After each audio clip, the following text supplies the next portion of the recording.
Now I'm going to tell you about the last job I had in Jamaica before I come to America. You have this bank in Jamaica, and in Jamaica's big bank, they found out that prostitution was taking place after hours behind the bank. So the security company hires me to stop it, to weed it out. Everybody in here who doesn't know what prostitution is, let me explain what it is. During prostitution, there's always two people fucking. So therefore, my job is to always stopping two people from fucking. Some job, huh? Some beautiful job, right? Not beautiful. My typical night at work, I show up at work and I'm in my security booth and I'm watching, looking. And the very moment I spot two people fucking, I would rush over to them and stop them from fucking. So how do I do it? Give them a speech. That will go like this. Get out of here. Get out of here! This is private property. This type of act is not permitted on here. And folks, I don't know what I did wrong. But before you know it, there was two people fucking everywhere. Apparently, all the prostitutes in Jamaica found out what a beautiful, wonderful person I was. And now all the prostitutes in Jamaica found themselves at home. With security. And you motherfuckers can question my security ability as you want, but those prostitutes feel safe with me. And yes, I did that job for almost 3 months before they fired me. And I never lost one prostitute. We wake up this morning, fucking bill did not pass. That means, imagine I'll be going back to jail for weed again. Uncle Howie! Laugh out loud, baby. Give it up! So folks, I have been very forgetful lately. That's why I tie my head. To keep the little brain I have left from escaping. Now I walk in here tonight and you all look at me and say, oh, look at Uncle Howie. He's so handsome and fashionable with that head wrap on his head. This have nothing to do with fashion. Right, his head wrap is very, very important medical equipment. Without his head wrap right here, everything inside here, all my jokes, is gone. And not too long ago, I was booked to do a comedy show. And I showed up at the club, and they gave me this amazing introduction to the stage. And man, I run up on the stage like I was Cat Williams. Do my little dance, and grab the mic, and I put the mic at my mouth, and what do you know? I forgot all my jokes. And if it should happen again tonight, I would like you to do exactly what they did at the other club. They mock me and laugh after me all night long. They call me the Joker, who cannot remember his jokes.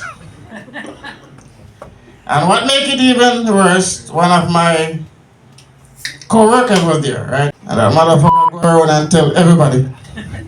Terrible person, but you know what?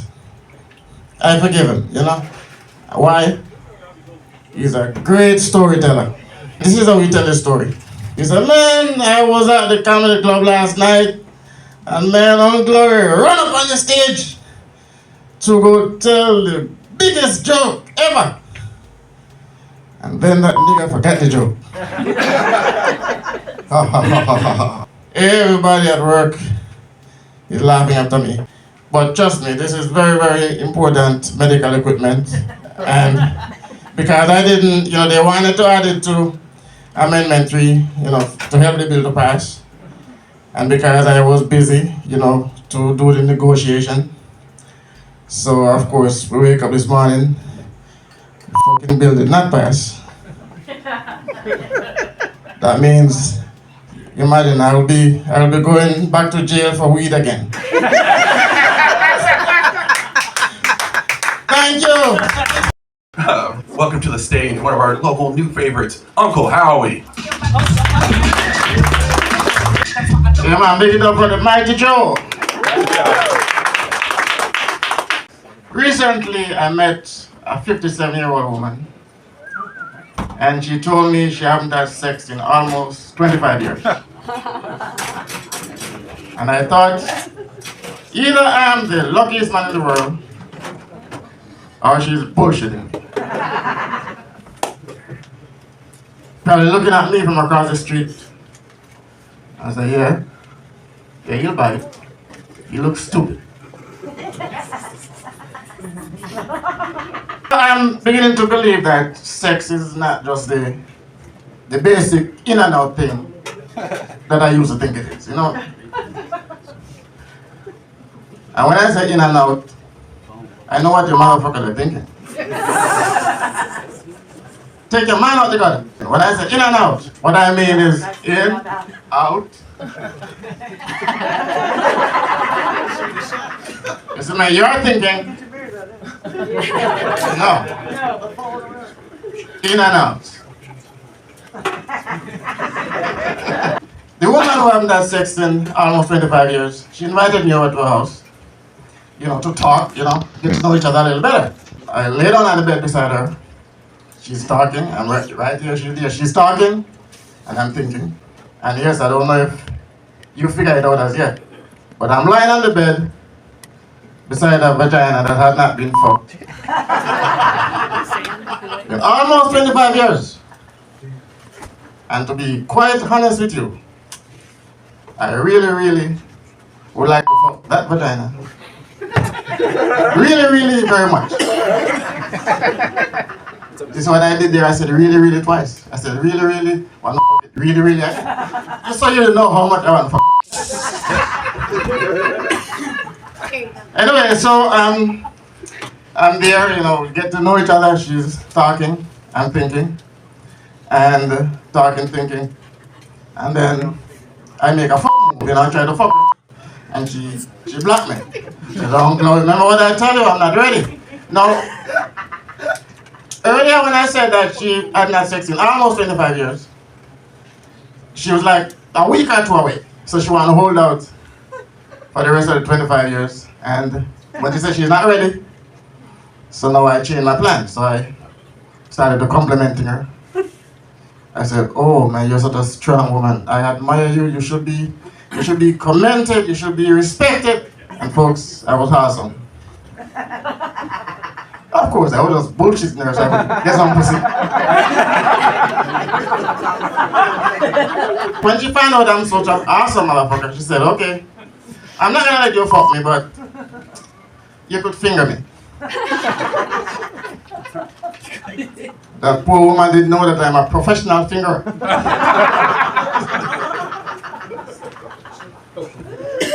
So I started to finger. I'm gonna show you a finger that. So I'm fingering her.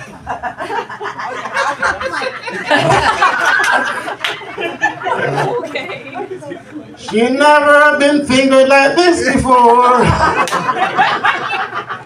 Alright, folks. Anyway, quick before I go, she stick to her word. She never let me fuck her. But she fucked me.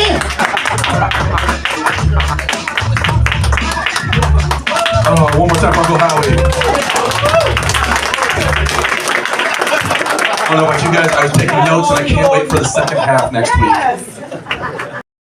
I remember when I just came to this country, right? My first American virgin gave me the best advice ever. He said to me, Uncle, if you want to save money in America, whenever you meet a woman and she's hungry, give her some grits. But that was pretty good. Yeah, he said, man, you give that woman one nice plate of grits in the morning and I will stay on her all day. For the last. You're gonna save a lot of money and yes, I took that man's advice. And I can tell you right now that I have saved a whole bunch of money by switching Cigarettes. to grits.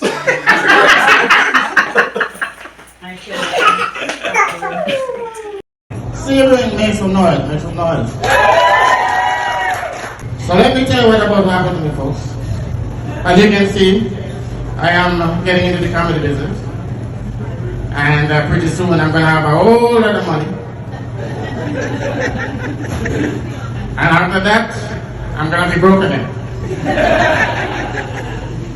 That's just how it works where I come from. It's broke, money, broke, money, broke, money, broke, money, and then I'm going to die broke. And yes, after I die broke, Georgia, she's going to open a GoFundMe. The Georgia is going to open a GoFundMe to bury me. So right now, I'm broke, right? And every one of you watching me right now, don't even know that I'm alive. And pretty soon, I'm going to have a whole lot of money.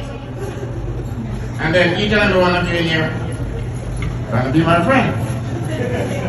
Right? And when Georgia introduces me to the stage, you're going to say, oh, welcome to a good friend of mine, Uncle Howie. Every one of you are going to be my friend.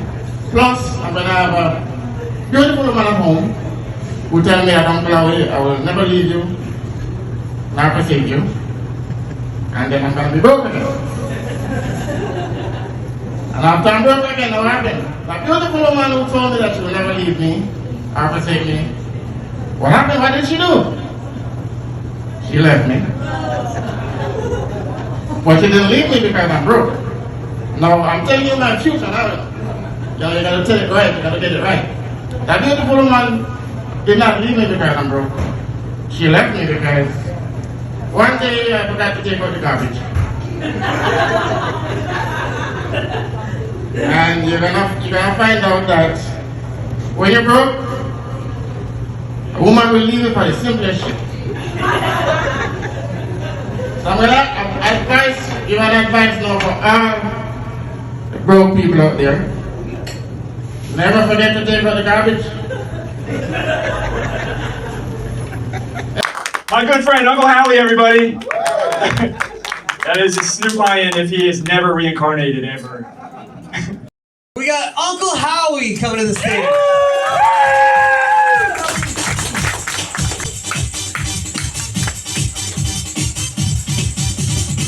What's up, Window Heaven, what's up? And tonight I am not gonna do any comedy. I'm going to do a little bit of journalism work. It's Black History Month. You motherfuckers need to put this down. Uncle Howie, the first nigga on earth. Uncle Howie, the first nigga on earth to go to a comedy club, get on stage, and did no comedy. I'm just kidding, folks. I'm just kidding. Everything I do is comedy, really. You know, I am single, you know why? Because every time I ask a woman to marry me, she say, Uncle Howie, you're so funny. Never believe me. Elon Musk, right? You got a job with the Trump administration. And they, they would never say exactly what his job is. And the reason for that is because that job never existed before on Earth. And tonight I'm going to tell you guys what that job is. So basically, Elon Musk's job is to, supply the Trump administration with a bunch of robots. And those robots, some of them is going to replace the Mexicans who does roofing. And the rest of them is going to replace the federal workers who does nothing. Replace the Mexican who does roofing. And the other robots is going to replace the federal workers who does nothing. So basically, you know, Mr. Musk is going to create them robots and program them, and then he's going to launch a shuttle out of space, pick them up, and bring them to Florida. Oh, is right. Because tonight I have a very, very important question to ask every one of you. Are you sure those robots not already here? Yeah. Everybody looking at their neighbor. Make like in church. Look at your neighbor and say, neighbor, are you a robot? I don't know if it's just me, right? But I'm running into some people since of late. You know, they're a little strange, a little different. You know, and it's not the typical kind of different that we already get accustomed to. You know, you go to the gas station, you go to, the supermarket, you know, you go to your child's school and you go to church. And church is the one place where every kind of weird is normal in church. And you can do anything in church, and it's considered very, very normal. Except now. Ever since Elon Musk get this job. And yes, folks, once again tonight, I'm going to ask you this question again. How do you know that those robots are not already here? Where my Mexican? Any Mexican in the house? Any Hispanics? Well, you're a lady, but can I ask you a question? Do you enjoy doing roofing? You don't like to be on top of the roof, you hop, skipping and jumping, fixing the roof, you don't? Well, you're an alien. You're a robot. Yep, I love to pass the construction sites and, I'm seeing the Mexican on the roof. They're beautiful. They're gonna be hard to replace. I'm telling you right now, they're gonna be very, very hard to replace because I ain't going on no roof. Winner Evan, good to see you once again. Take care. 5 years ago, I met a rich woman. And naturally, I tried to get her pregnant. No rubbers. To better myself. And yes, folks, as you can see, it did not work. Man, I f***ed that woman till I was weak. Nothing. I took her to Jamaica for 2 weeks, and I figured, look, let me try to f*** her in a whole nother country. And see if it would work. Nothing. And then I found out that, for some reason, women with money just don't get pregnant. Except for Rihanna, Nothing terrifies a nigga more than a late fee. Shit, when I know that late fee is coming, man, I motherfucking panic. Afraid to leave the house. Afraid to answer the phone. Afraid to check my mail. Now, speaking about checking my mail, I recently moved to Florida. Living in a white neighborhood. And I've seen something. The first day I lived there, I seen something I never seen before. The mail truck came, and as soon as the mail truck came, I noticed all my neighbors smiling, hop, skipping and jumping to go check their mail. You see, you don't get this joke because where I come from, nobody loves to check their fucking mail. We don't get good shit in the mail. So if you hop, skipping and jumping to go check your mail, you're getting good shit. Boy, would I love to check one of my neighbor's mail. I check it out, to see if I could. And I found out that, yep, it is a federal crime for black people to check white people's mail.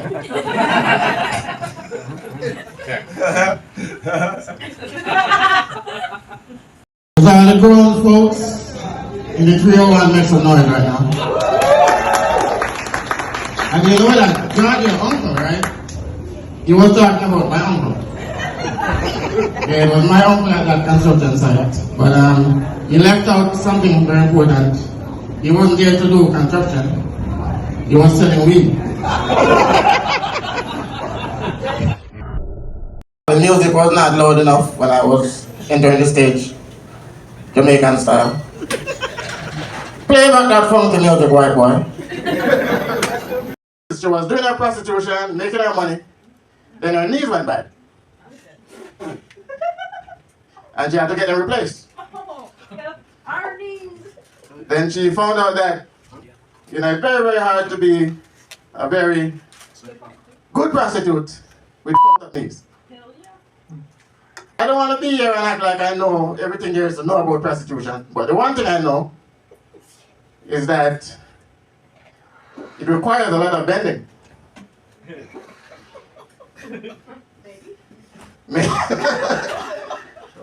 So the following day is her MRI day, so she showed up, you know, with her amazing hairstyle. And the doctor take one look at her. I said, bitch, you can't do MRI with all that shit in your hair. He didn't say bitch out loud. Yeah, but he said bitch. Yeah, trust me on that one. I'm an expert in bitchology. 4 years in the field. So trust me when I tell you that motherfucker said bitch. Just not out loud. And then she turned to the doctor and said, look, the motherfucker this year is not going nowhere for the next 3 months. Alright, so whatever is giving me all this pain, if it doesn't kill me in the next 3 months, I will see you in 3 months, motherfucker. Here over MRI. Here come first. Looks come first. Beauty come first. That's what you tell the doctor. Anyway, folks, that's my time. Much love. Wait again.